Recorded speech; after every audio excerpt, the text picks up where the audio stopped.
Volkswagen Bora, where there's an intermittent no start and no lights and stuff. Apparently there are issues with these pins. On this model, on this vehicle, I believe there's an issue in the back of the ignition. On the shroud there are two screws there through here, which are very, very small. So you might need to release... No. You look, if you're not going to have the tool, you've got to pull the steering wheel off to get that off. Because you need something extremely thin to go through. I use this with a screw on the end of it. That wasn't the one I used. It was a single socket, not the long one, because that step interfered.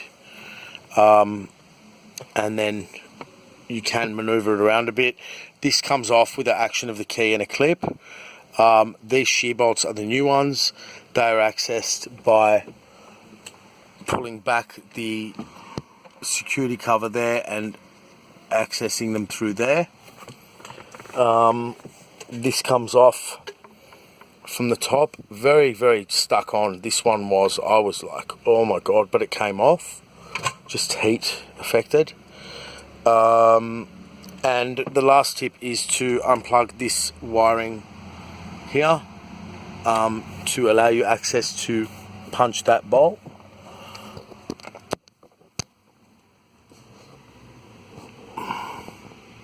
There's one hole on the left, one hole on the right, and the ignition will come out. Finally, to remove the transponder receiver, you move the key to the run position, align this little groove with a tiny hole there on the align position.